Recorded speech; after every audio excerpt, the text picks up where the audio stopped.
Bismillahirrahmanirrahim. Assalamualaikum warahmatullahi wabarakatuh. Alhamdulillahirabbil alamin wassalatu wassalamu ala asrofil anbiya'il mursalin Muhammadin wa ala alihi wa ashabihi wa man tabi'ahum bi ihsan ila yaumiddin. Saudaraku sekalian yang dirahmati oleh Allah Subhanahu wa taala.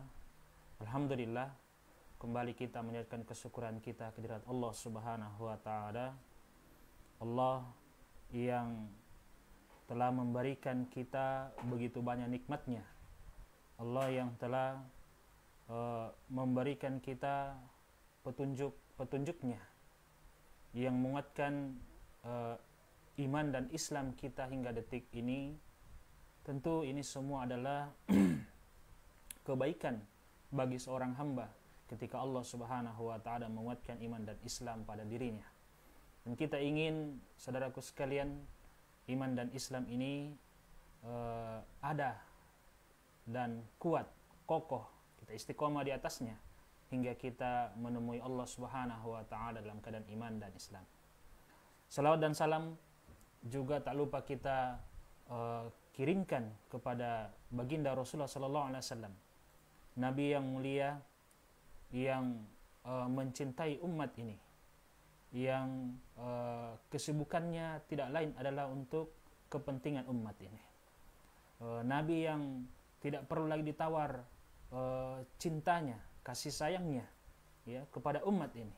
Maka dari itu marilah kita memaksimalkan, mengkomitmenkan diri agar supaya ya apa yang telah diajarkan oleh beliau mampu bisa untuk kita juga dakwahkan, kita juga lakukan dalam kehidupan kita sehari-hari, tentu dengan kemampuan kita masing-masing. Saudaraku sekalian sama dirahmati oleh Allah Subhanahu wa taala, judul daripada taklim kita pada malam hari ini adalah apa bentuk komitmen diri kita kepada din Islam ini.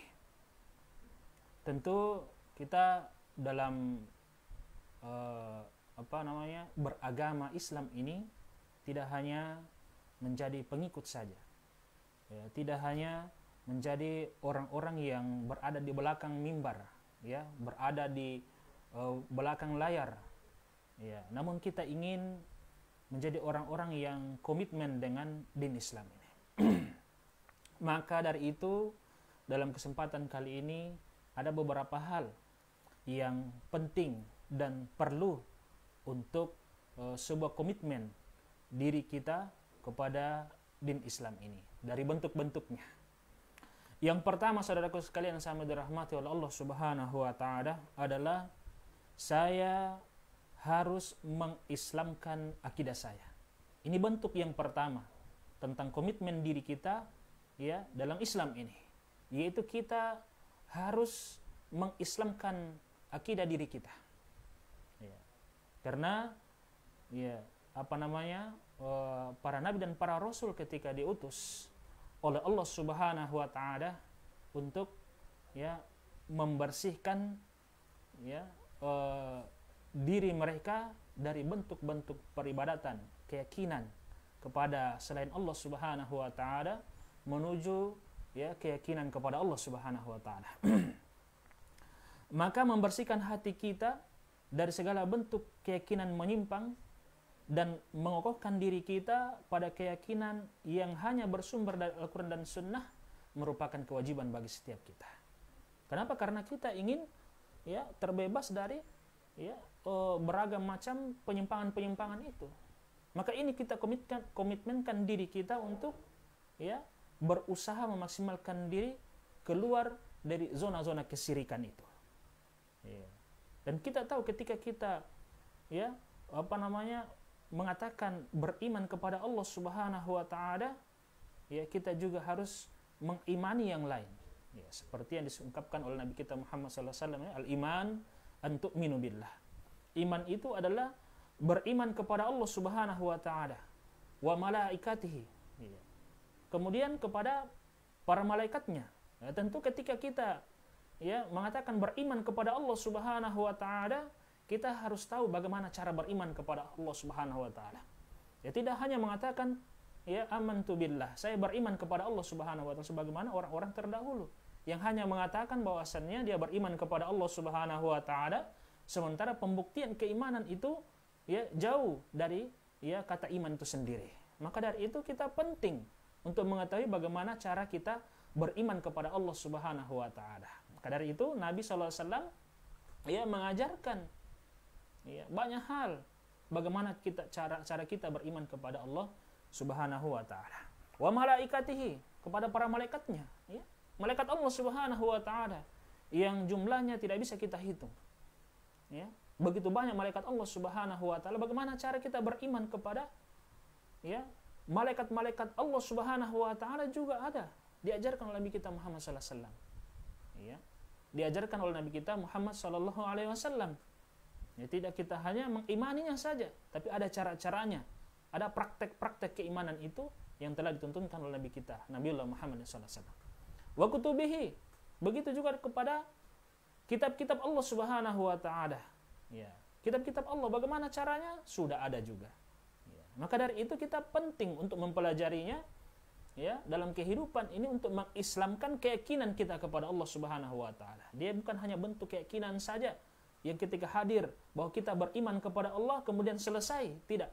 Namun ya tentu berentetan ya banyak hal yang perlu kita penuhi untuk ya memenuhi keimanan itu sendiri ya, karena ya ketika ini salah ya ini keliru, ini menyimpang, maka seluruh amalan-amalan kita juga besar kemungkinan akan menyimpang, waliyadzubillah. Ya. Kepada rasul-rasulnya kata Allah Subhanahu wa taala tentang iman ini, wal yaumil akhir, kepada hari akhir. Ya, banyak orang yang menyimpang dalam perkara beriman ya kepada hari akhir ini. Ada yang tidak mengimaninya dan lain sebagainya. Wa tu'mina bil qadri khair wa syarr. Juga beriman kepada ya takdir baik dan juga ya takdir yang buruk.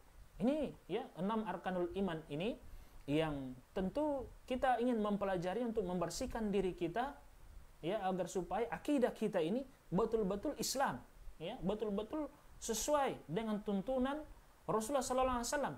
Ya, tidak hanya sebuah perkataan atau tidak hanya sebuah angan-angan bahwa saya ini adalah seorang muslim. Jangan sampai ya kita hanya ber-KTP Islam saja ya, sementara ya hakikat Islam itu sendiri kita tidak mengetahuinya. Itu yang pertama, yaitu ya kita atau saya harus mengislamkan akidah saya.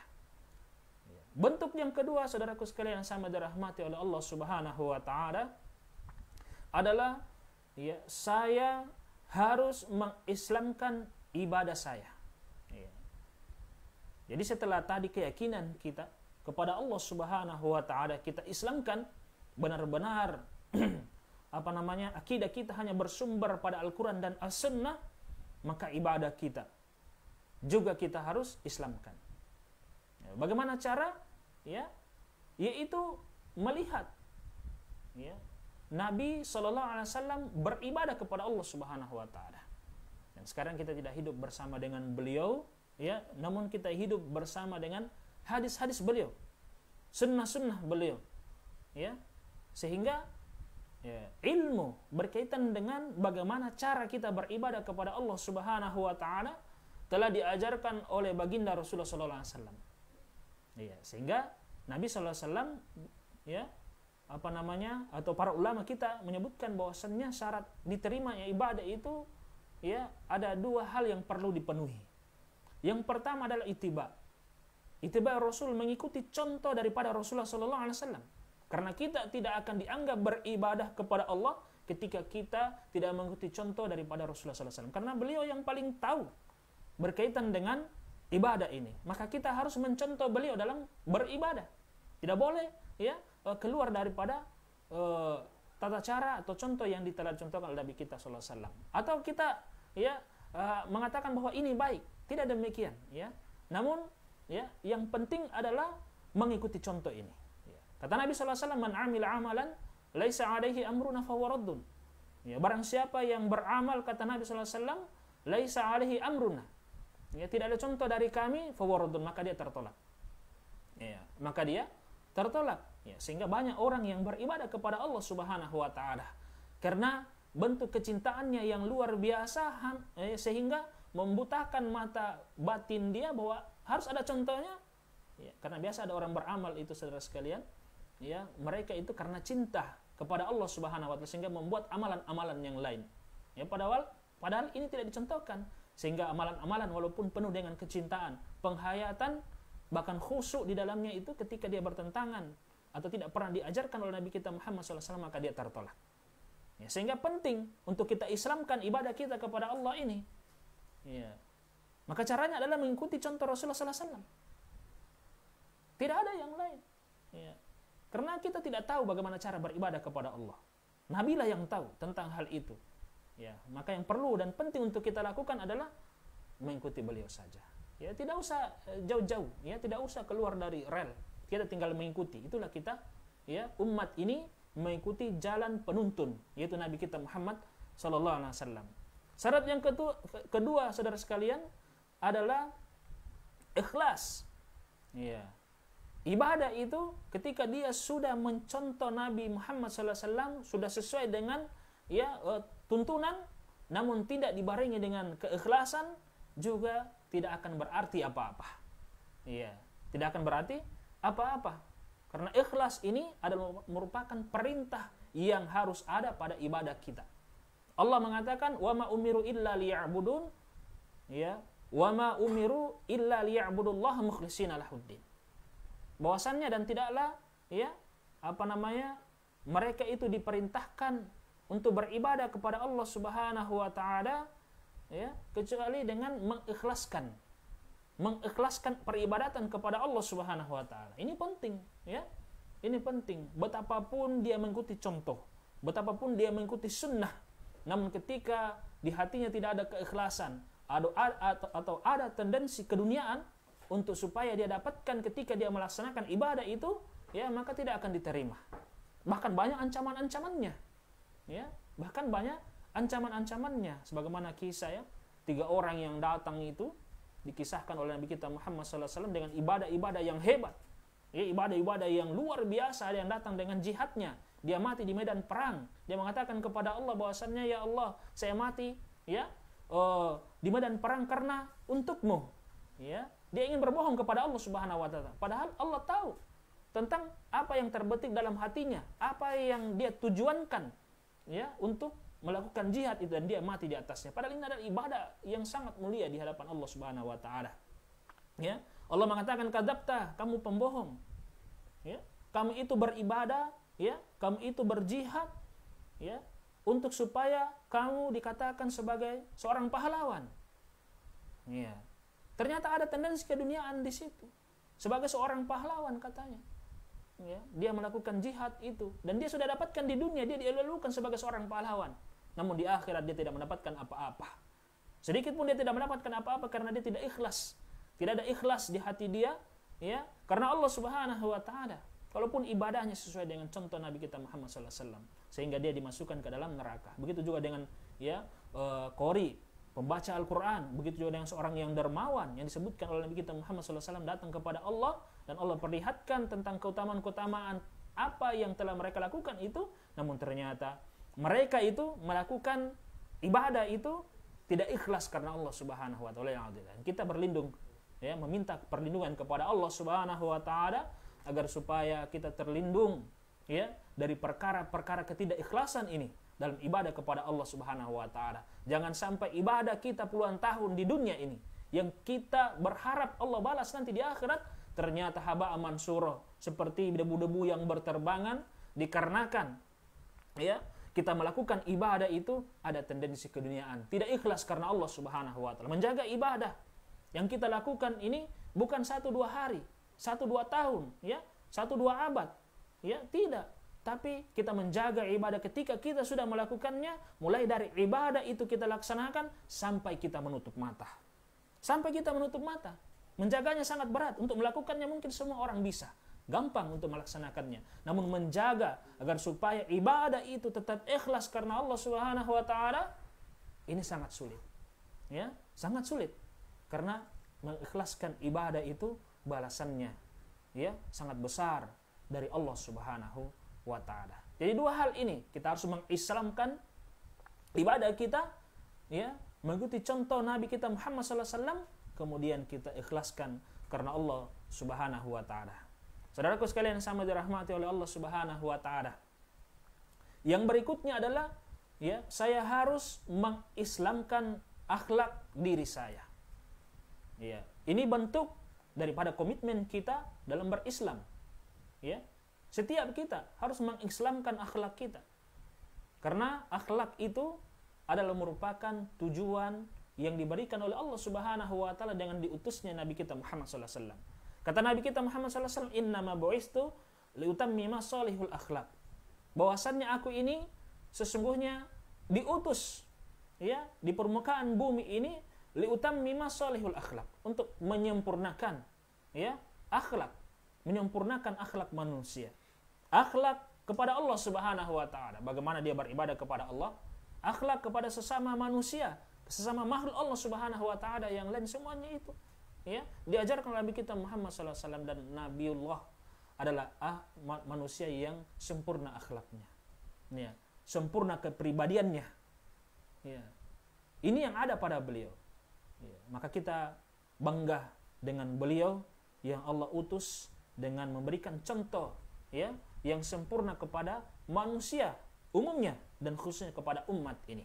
Bagaimana berakhlak kepada Allah Subhanahu wa taala, bagaimana berakhlak kepada sesama kaum muslimin, bagaimana berakhlak kepada selain kaum muslimin, bagaimana berakhlak kepada binatang ternak, berakhlak pada tumbuhan. Ada semua akhlak-akhlak yang diajarkan oleh Nabi kita Muhammad sallallahu alaihi wasallam. Ya, sangat sempurna. Ya, sangat sempurna, dan sudah sempurna itu sehingga Nabi sallallahu alaihi wasallam dipanggil oleh Allah Subhanahu wa taala. Agama ini sudah sempurna, dan ya kesempurnaan itu ya termaktub dalam sebuah akhlak yang begitu sempurna dari Nabi kita Muhammad sallallahu alaihi wasallam. Ya, kata Nabi kita Muhammad sallallahu alaihi wasallam, akmal ya, akmal al-mu'min, kesempurnaan seorang mukmin itu imanan, dengan imannya ahsanuhum khuluqan. Ya, akhlak mereka itu baik. Ya, akhlak mereka itu baik. Dan inilah ya beban tanggung jawab setiap kita, para pengikut Nabiullah Muhammad sallallahu alaihi wasallam, untuk memperbaiki akhlak-akhlak kita. Ya, karena ada orang yang bagus ibadahnya kepada Allah Subhanahu wa taala, begitu sangat khusyuk ketika dengan Allah Subhanahu wa taala. Namun ketika berinteraksi dengan sesamanya, berinteraksi dengan manusia, dia adalah orang yang paling buruk, waliyadzubillah. Ya. Tentu dipertanyakan ketika dia dekat dengan Allah Subhanahu wa taala. Dipertanyakan ketika dia ya beribadah kepada Allah Subhanahu wa taala, ketika akhlaknya itu buruk dengan sesamanya. Kalau Nabi sallallahu alaihi wasallam mencontohkan kepada kita ya kepada musuh-musuhnya yang memerangi dinul Islam ini, begitu sempurna akhlak beliau, begitu sempurna pribadi beliau dalam memperlakukan musuh-musuh Allah Subhanahu wa taala, dan bagaimana beliau memperlakukan ya sahabat-sahabatnya, memperlakukan kawan ya lawan, memperlakukan istri-istrinya, luar biasa kesempurnaan itu. Tidak ada yang bisa kita dapatkan di tempat yang lain untuk menjadikan contoh kehidupan ini kecuali kepada Nabi sallallahu alaihi wasallam sebagai uswatun hasanah. Ya, dalam segala sisi kehidupan ini, Nabilah yang sempurna untuk kita jadikan panutan, jadikan contoh ya dalam kehidupan ini. Saudaraku sekalian yang sangat dirahmati Allah Subhanahu wa taala, maka dari itu kita harus komitmen untuk mengislamkan akhlak kita ya dari keburukan-keburukan akhlak kita, ya dari pribadi-pribadi yang menyimpang tentang akhlak kita menuju pribadi dan akhlak ya Islam yang telah dicontohkan oleh Nabi kita Muhammad sallallahu alaihi wasallam. Yang berikutnya, saudaraku sekalian, adalah saya harus mengislamkan ya keluarga dan rumah tangga saya. Ini juga bentuk bagaimana kita komitmen dengan din Islam ini, komitmen kepada dinullah ini, yaitu kita harus mengislamkan keluarga dan ya rumah tangga kita ya. Tentu ini butuh perjuangan, saudara sekalian, butuh komitmen yang kuat ya, karena ini adalah satu bentuk yang sulit dalam kehidupan kita ya.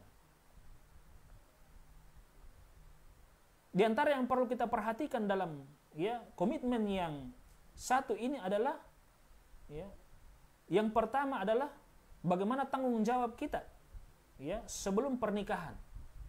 Tentu tanggung jawab sebelum pernikahan ini untuk mengislamkan keluarga ya dan rumah tangga kita sebelum ya berumah tangga, maka ya memperbaiki diri adalah merupakan sebuah keharusan bagi setiap kita. Perbaiki diri kita. Ya, perbaiki diri kita. Kita sibukkan diri untuk memperbaiki diri kita. Insyaallah Allah akan datangkan orang-orang juga yang telah memperbaiki dirinya untuk bersama dengan kita. Ya, untuk bersama dengan kita. Kemudian dalam proses pemilihan, ya ini bukan pemilihan pemilu, tapi bagaimana kita memilih pendamping hidup kita. Ya, bagaimana kita memilih pendamping hidup kita bagi seorang ya calon istri untuk mencari calon suaminya. Begitupun sebaliknya. Dan Nabi SAW memberikan kriteria tentang hal ini. Nah, ketika kita mengilmuinya, maka kita akan membawa diri kita pada ya proses-proses yang ya disebutkan dalam syariat ini, sehingga Allah akan ridha dengan kita. Saudaraku sekalian, sama dirahmati Allah Subhanahu wa taala. Kemudian kita harus tahu tanggung jawab setelah menikah kita. Ya. Ada prosesnya tadi, kemudian setelah menikah kita ada tanggung jawab yang perlu untuk kita perhatikan. Ya. Di antaranya bagaimana kita berbuat baik kepada istri-istri kita, ya, kepada suami kita. Ya, kemudian bagaimana cara kita merekatkan hubungan itu, menguatkan hubungan itu, dan itu sudah diajarkan Nabi kita Muhammad SAW. Begitu sempurnanya, ya, sehingga rekaman kehidupan itu yang dimiliki oleh Nabi kita Muhammad SAW, ya, mulai beliau, ya, lahir sampai beliau meninggal, bahkan ya kisah selanjutnya, kisah para sahabatnya itu tertulis jelas dalam Al-Quran dan As-Sunnah. Ya, kita bagaimana tinggal ya membacanya, menyelaminya, mendalaminya untuk kita bawa ke dalam kehidupan kita sesuai dengan kemampuan yang kita miliki, ya, sesuai dengan kemampuan yang kita miliki. Nah, begitu juga berkaitan dengan pernikahan ini, ya, bagaimana pernikahan, bagaimana setelah pernikahan, bagaimana tanggung jawab suami dan istri dan lain sebagainya, itu sudah ya ada semua ilmunya dan diajarkan oleh kita Muhammad SAW. Ya, tinggal bagaimana kita mempelajarinya. Saudaraku sekalian, sama dirahmati Allah Subhanahu wa taala. Yang berikutnya ya adalah ya, bagaimana saya harus ya mampu mengalahkan hawa nafsu saya. Ini bentuk komitmen kita kepada din Islam ini, berperang dengan hawa nafsu kita. Ya. Karena itu yang paling berat, berperang dengan hawa nafsu kita. Karena hawa nafsu ini sering mengajak kita kepada keburukan. Dan ya, dia bukan hanya sekali dua kali, tapi setiap saat. Ya, setiap saat, setiap detik dia ingin menggelincirkan kita. Hawa nafsu yang tidak diridai oleh Allah Subhanahu wa taala. Hawa nafsu yang ditunggangi oleh syaitan. Nah, ini perlu untuk kita ya kalahkan. Dan ya ketika ada usaha untuk melahkan hawa nafsu kita juga harus tahu bagaimana cara Islam. Ya, cara Islam dalam mengalahkan hawa nafsu ini. Ya. Dalam menghadapi hawa nafsu ini, manusia itu terbagi menjadi 3 kelompok, saudara sekalian. Yang pertama adalah kelompok orang-orang yang dapat mengalahkan nafsunya. Mereka adalah orang-orang yang maksum. Ya, orang-orang yang maksum, yang dilindungi oleh Allah Subhanahu wa taala. Yang kedua adalah orang-orang yang dikuasai oleh hawa nafsunya. Ya, yang akibatnya ia berorientasi duniawi dan tunduk pada materi. Ya, dan tunduk pada materi. Dan mereka ini adalah orang-orang ya kafir. Ya, dan siapa saja yang mengikuti jalan hidup mereka, yaitu orang-orang yang melupakan Allah, dan Allah membuat mereka lupa kepada diri mereka sendiri.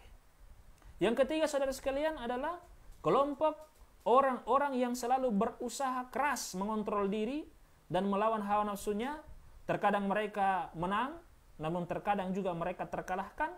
Mereka berbuat salah, tapi setelah mereka berbuat salah, kemudian mereka bertaubat kepada Allah Subhanahu wa taala. Dan itulah kita. Kita ini hamba Allah Subhanahu wa taala yang lemah. Hamba Allah Subhanahu wa taala yang tidak memiliki kekuatan sedikit pun. Ketika kita Allah mampukan dalam beribadah, maka syukurilah nikmat ibadah itu. Karena bukan kita yang mampu sendiri, ya, namun Allah yang memberikan kemampuan itu. Ketika kita, ya, bisa meninggalkan, ya, kekhilafan, dosa dan kesalahan, ketahui bahwa itulah bantuan Allah Subhanahu wa taala. Kemampuan yang diberikan oleh Allah Subhanahu wa taala, maka kita bersyukur kepada Allah. Sehingga jangan ketika ada orang yang masih bergelimang dengan dosa dan kemaksiatan, keburukan dalam kehidupannya, kemudian kita memincingkan mata kita, melihat rendah orang yang demikian, ya. Jangan, karena boleh jadi dia menjadi orang yang terbaik, lalu kita menjadi manusia yang terburuk, waliyadzubillah. Ya, bersyukurlah kepada Allah dan mintalah pertolongan kepada Allah ketika melihat saudara-saudari kita yang masih jatuh pada, ya, dosa dan kemaksiatan, ya, dan berdoalah agar mereka mendapatkan petunjuk. Tidak penting, ya, jangan sampai ada di hati kita rasa kesombongan dan sampai ada di hati kita, ya, mentazkiyah diri bahwa kita adalah yang paling bersih dari mereka, ya, karena boleh jadi bentuk dosa kita berbeda dengan orang-orang yang melakukan dosa, ya. Mereka berbuat dosa mungkin, ya, secara terang-terangan, namun waliyadzubillah, ya, kebanyakan manusia berbuat dosa secara tersembunyi-sembunyi. Ketika dia berada di keramaian manusia, dia berbuat taat kepada Allah Subhanahu wa taala, memperlihatkan bahwasanya dia taat kepada Allah, dia bertakwa kepada Allah Subhanahu wa taala. Namun ketika dia bersendirian, dia adalah manusia paling bejat, paling buruk, paling berdosa kepada Allah Subhanahu wa taala. Maka kita berlindung, kita islamkan diri kita islamkan hati kita islamkan semua, ya, anggota badan kita. Ya, kita berusaha, ya, berusaha memaksimalkan diri. Kemudian saudara sekalian sama dirahmati Allah Subhanahu wa taala, ada beberapa hal, ya, ajakan-ajakan hawa nafsu ini, dan, ya, juga cara untuk menghilangkannya. Yang pertama, ajakan hawa nafsu itu ada tamak dan berprasangka buruk. Maka kedua perkara ini bisa kita lawan dengan qanaah, merasa cukup, dan percaya. Yang kedua adalah cinta kehidupan dunia dan angan-angan. Maka dua perkara ini juga kita bisa lawan dengan, ya, melahirkan rasa takut kepada Allah Subhanahu wa taala dan senantiasa mengingat yang namanya kematian, bahwa, ya, kehidupan kita ini ada batasnya. Yang ketiga saudara sekalian, suka santai dan mencari kesenangan, ya, suka santai dan mencari kesenangan. Kedua perkara ini, ya, ajakan hawa nafsu ini bisa kita lawan dengan keyakinan nikmat akan sirna dan timbangan yang buruk, ya, ketika menghadap Allah Subhanahu wa taala. Ya, jangan sampai, ya, harta kita, ya, apa yang Allah titipkan kepada kita menjadikan kita lalai dalam ibadah kepada Allah Subhanahu wa taala. Karena semuanya itu akan dipergilirkan oleh Allah. Kadang kita, ya, di atas, kadang kita juga di bawah, ya. Tergantung keadaan yang Allah ingin, ya, uji kita dengan keadaan-keadaan itu. Yang keempat saudara sekalian, ujub atau membanggakan diri, ya. Kita bisa lawan perkara ini, ajakan, ya, hawa nafsu ini dengan, ya, yakin bahwasanya anugerah Allah Subhanahu wa taala dan takut menerima akibat yang buruk. Ya, karena orang ujub itu bukan hanya, ya, akibatnya hanya di akhirat saja, namun, ya, juga di dunia dia akan dapatkan, ya, balasannya karena apa yang dia miliki itu. Dan ujub ini adalah cikal bakal, ya, pada kesombongan diri yang nantinya kita akan dijauhkan oleh Allah Subhanahu wa taala dari surganya. Saudaraku sekalian sama dirahmati Allah Subhanahu wa taala. Yang berikutnya, ajakan-ajakan hawa nafsu ini adalah, ya, menganggap rendah dan tidak menghormati orang lain. Ya, menganggap rendah dan tidak menghormati orang lain. Yang hawa nafsu sering mengajak kita tentang masalah ini, tentang perkara ini, ya. Maka kedua, ya, hal ini bisa dilawan dengan mengenali hak dan kehormatan orang lain. Sebagaimana kita juga perlu untuk dihargai, ya, keinginan kita untuk dihargai, maka kita hargai orang lain, orang lain. Saudara sekalian sama dirahmati Allah Subhanahu wa taala, bahkan merendahkan orang lain adalah bentuk daripada kesombongan. Al-kibar, kata Nabi sallallahu alaihi wasallam, batarul haq wa ghamtun nas. Ya, menolak kebenaran dan meremehkan manusia. Ya, kita tidak penting meremehkan manusia karena kita ini juga tidak mempunyai apa-apa. kita ini tidak memiliki apa-apa. Kita lahir dengan telanjang, tanpa memiliki sehelai kain pun menutupi diri kita. Tidak kita miliki apa-apa, bahkan nyawa yang kita punyai ini, bahkan nyawa yang kita miliki ini adalah milik Allah Subhanahu wa taala. Untuk apa kita sombong dengan titipan-titipan Allah? Untuk apa kita sombong dengan sesuatu yang bukan milik kita? Terkadang manusia demikian. Waliyahudzubillah. Mereka sombong dengan sesuatu yang hanya dititipkan oleh Allah Subhanahu wa taala, yang ketika saatnya nanti kapan saja sesuai dengan keinginan Allah bisa diambil. Ya, bisa diambil kapan saja. Maka tidak penting untuk kita sombongkan diri kita dengan perkara-perkara yang demikian yang hanya akan merusak iman kita, merusak diri kita dalam kehidupan dunia, terlebih lagi kehidupan di akhirat kita kelak. Kemudian saudara sekalian yang dirahmati Allah Subhanahu wa taala, hasad ini juga perkara yang hawa nafsu ajak kepada kita, dan kita bagaimana cara untuk melawannya, yaitu dengan qanaah dan ridho dengan nasib setiap makhluk yang telah ditentukan oleh Allah Subhanahu wa taala. Tidak perlu ada hasad di hati kita dengan apa-apa yang Allah titipkan kepada orang lain. Kepada orang lain karena sudah dibagi. Rezeki itu tidak pernah akan tertukar. Dan sudah tertakar dengan takarannya masing-masing. Sebelum kita lahir di permukaan bumi ini, Allah sudah tetapkan. Yang perlu kita perhatikan adalah akhirat kita. Karena tidak ada jaminan demikian. Maka penting untuk kita memberikan perhatian penting dalam perkara ini. Yang terakhir saudara sekalian dirahmati Allah Subhanahu wa taala, yang perlu sebagai bentuk komitmen kita dengan agama ini adalah kita harus yakin bahwa hari esok milik dinul Islam ini. Kita harus yakin bahwa hari esok ini adalah milik agama Allah Subhanahu wa taala. Kata Nabi sallallahu alaihi wasallam, "Al-Islam ya'lu wa la yu'la." Islam itu tinggi dan tidak akan ada yang menyamai ketinggiannya. Ini harus menjadi keyakinan kita. Karena keyakinan kita berkaitan dengan din Islam ini merupakan bentuk keimanan kita kepada Allah Subhanahu wa taala. Tidak boleh ragu dengan agama ini. Bagaimanapun usaha yang dilakukan oleh kaum kufar, orang-orang yang membenci Islam ini, mereka tidak akan mampu. Karena Islam ini ada jaminan dari Allah Subhanahu wa taala. Allah yang akan menjaganya dan Allah yang akan memenangkannya. Dan ini harus menjadi keyakinan kita.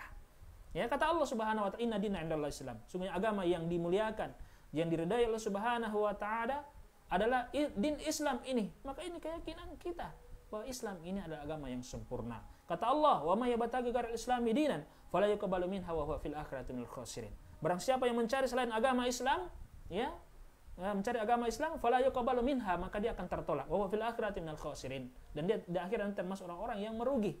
Nah, alhamdulillah Allah takdirkan kita, Allah berikan kenikmatan iman dan Islam ini, maka pertahankan itu. Yakin kepada Allah Subhanahu wa taala, maka pada saatnya nanti Islam akan dimenangkan oleh Allah Subhanahu wa taala. Yang jadi masalah adalah apakah kita sudah memberikan sumbangsi kemenangan itu ataukah tidak. Yang jelas Allah akan menangkan entah dengan kita atau tanpa kita. Maka dari itu saudaraku sekalian, jadilah corong-corong kemenangan agama ini, jadilah corong-corong kesuksesan agama ini, yang kita berharap Allah mencatat diri kita sebagai orang-orang yang menolong agama Allah Subhanahu wa taala. Inilah bentuk komitmen kita kepada Islam ini, dan masih banyak bentuk-bentuk yang lain yang perlu ada dalam diri kita. Tinggal bagaimana kita menjadikan diri kita benar-benar bukan hanya Islam dalam sebuah kalimat, namun Islam dalam makna yang sempurna dalam kehidupan kita. Masuklah kata Allah Subhanahu wa taala ke dalam agama ini secara menyeluruh, tidak setengah-setengah. Kita berusaha memaksimalkan sesuai dengan kemampuan yang kita miliki di kehidupan kita, hatta ya'tiyakal yakin, sampai ajal menjemput kita. Saya kira demikian saudara sekalian, semoga Allah menguatkan kita dalam din Islam dan mematikan kita dalam din Islam juga. Amin ya rabbal alamin. Kurang lebihnya kami mohon maaf. Alhamdulillah rabbil alamin. Assalamualaikum.